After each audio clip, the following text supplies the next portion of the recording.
안녕하세요. 박정윤의 멍냥멍냥의 박정윤 수의사입니다. 제 얼굴 보이시나요? 오늘은 그 반려동물의 멀미에 대한 이야기를 할 건데요. 운전을 하다 보면 차에 강아지가 타고 창문을 내린 채로 얼굴만 이렇게 내밀고 있는 애들이 있어요. 어떻게 보면 귀엽고 어떻게 보면 위험하기도 하고, 멀미 때문에 이렇게 창문을 내리고 가는 경우들도 있는데 이렇게 해줘도 되는지 이런 거 같이 얘기해 봤으면 좋겠습니다. 첫 번째, 멀미는 왜 할까요? 멀미의 원인은 사람과 크게 다르지 않습니다. 이 뇌에 있는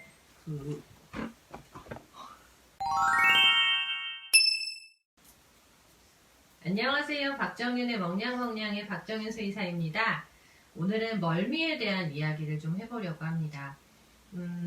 강아지나 고양이, 그러니까 반려동물의 멀미의 원인은 사람과 크게 다르지 않아요. 차가 흔들리면서 그 진동이 이 뇌에 있는 기관에 자극을 주게 되고, 그 자극이 결국은 다른 신체 기관에도 영향을 주게 되는 게 멀미입니다. 가끔 차에서 나는 냄새 때문에 멀미를 하는 건지를 물어보시는 경우도 있는데요. 영향이 있을 수 있습니다. 어떤 경우냐면 닭이 먼저냐 달걀이 먼저냐일 수 있는데, 이 차에 있는 진동 때문에 자기가 힘들었던 것을 후각과 관련해서, 그때 났던 냄새와 관련해서 기억을 하게 될 수 있고요. 그랬을 때 이 차에 대한 냄새, 그러니까 차 안에 시동을 켜지 않아도 차에서 나는 냄새만으로도 그때 그 불편함이 기억으로 다시 되살아나서 멀미를 하는 경우도 있거든요. 또 특히나 성장이 다 되지 않은 어린 강아지나 어린 고양이의 경우들이 훨씬 더 심할 수 있어요. 이 진동에 대한 그 균형을 잡는 게 훨씬 더 힘들겠죠.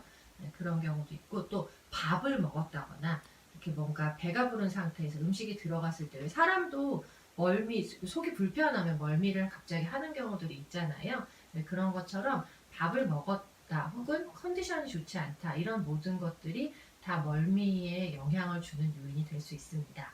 멀미의 증상은 여러 가지가 있습니다. 쩝쩝거리거나 헉헉거리는 경우도 있고, 하울링을, 그러니까 울부짖는 경우도 있고, 아웅아웅 계속 우는 고양이들도 있죠. 심한 경우는 구토를 하기도 하고 배뇨 배변을 하는 아이들도 있습니다. 안절부절 못하고 왔다 갔다 하는 애들도 있고요.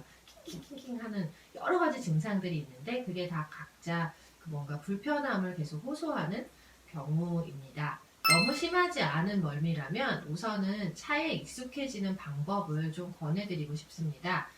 시동을 켜지 않은 채로 차 안에 함께 있는 시간을 좀 더 가져보세요. 매일 5분씩도 괜찮고요. 혹은 한 2, 3분 정도도 괜찮습니다. 차 안에 같이 있으면서 그 냄새에 익숙해지게 하는 거죠. 한꺼번에 다양한 냄새들이 아이들이 몰려올 거예요. 그 진동이나 이런 것보다도 그 냄새 때문에 한꺼번에 몰려오는 그런 혼돈, 이런 것들이 멀미에 작용을 할 수 있기 때문에 시동을 끈 채로, 켜지 않은 채로 우선 자동차 안에 익숙하게 만들어줍니다. 두 번째는, 거기에 익숙해진다면 시동을 켠 채로 차가 움직이지 않고 5분 정도 혹은 2, 3분 정도 이렇게 매일 꾸준히, 아니면 일주일에 2, 3번도 괜찮아요. 그렇게 해서 시동을 켠 그 진동 상태를 다시 한번 익숙하게 하는 거고요. 그 다음 단계는 아마 가까운데 동네 한 바퀴나 근처 5분, 10분 정도 되는 거리를 움직이는 정도로 차에서 단시간 정도를 움직이는 것에 익숙해지게 합니다. 이렇게 해서 차에 적응을 한 뒤에 조금씩 함께 다니는 시간이나 거리를 늘려보는 걸 추천드리는데요. 만약에 너무 심한 멀미다 라고 한다면 이렇게 다니는 것조차가 고역일 수 있잖아요. 그래도 어쩔 수 없이 부득이하게 함께 이동을 해야 되는 경우가 있잖아요. 이런 경우에는 이제 멀미를 완화시켜주는 약물을 미리 처방받는 것이 필요합니다. 멀미를 완화시켜주는 약물은 여러 가지가 있어요. 먼저 불안함을 좀 안정시켜주는 항불안제, 그리고 두 번째는 구토를 억제시켜주는 약물들이 있습니다. 이거는 그냥 가서 멀미약 주세요 이렇게 하는 것보다는 그 처방을 받기 전에 병원에 가셔서 아이의 상태, 특히 나이가 많은 아이라면 심장이나 혈압이나 이런 것들이, 또 먹고 있는 약물들이 영향을 줄 수 있기 때문에 그런 걸 먼저 상담을 하고, 처방을 받으시는 게 좋고요. 저는 그 흔히 말하는 항불안제, 그러니까 안정제인 그 멀미약과 항구토제를 함께 처방받는 걸 좀 권합니다. 대표적인 그 증상이 구토를 하는 거잖아요. 차 안에서 이제 달리는 차에서 구토를 하게 되면 굉장히 양쪽 다 멘붕이 되죠. 그랬을 때 제 경험상 멀미약, 안정제로 컨트롤을 하는 것보다는 두 가지를 함께 쓰거나 오히려 항구토제만으로도 구토를 억제해서 약간 쩝쩝거리거나 헉헉거리는 건 있지만 구토하지 않고 잘 이동을 하는 경우들을 많이 봤기 때문에 저는 이제 흔히 알려진 안정제보다는 항구토제를 함께 처방을 해드리는 거를 권하는 편입니다. 말이 좀 버벅댔죠? 네, 어쨌든 그리고 정말 효과가 있는지 아닌지를 좀 아셔야 되잖아요.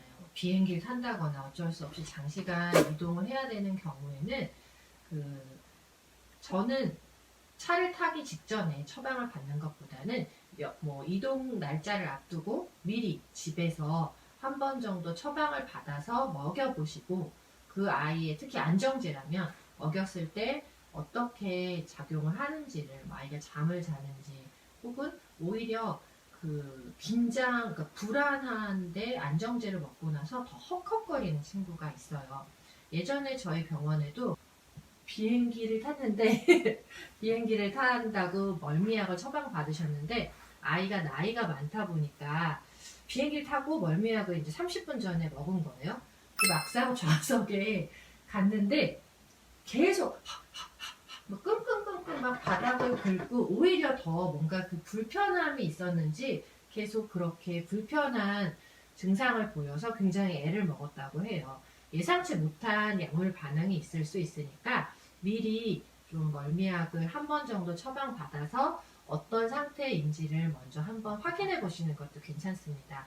하지만 이건 제가 여러분들의 아이들을 만나지 않았잖아요. 제가 개인적으로 드리는 견해니까요. 이런 내용을 참고하셔서 다니시는 병원의 선생님과 함께 상담하시고 처방을 받으셨으면 좋겠습니다. 정신이 좀 없죠? 멀미가 나실 수도 있습니다. 도움이 되셨으면 좋겠고요. 네, 멀미가 났을 때 그리고 멀미를 예방하기 위해 어떤 것을 해줄 수 있는지 함께 얘기해 봤는데요. 네, 감사합니다. 왜 올라온 거야? 감사합니다. 인사하세요.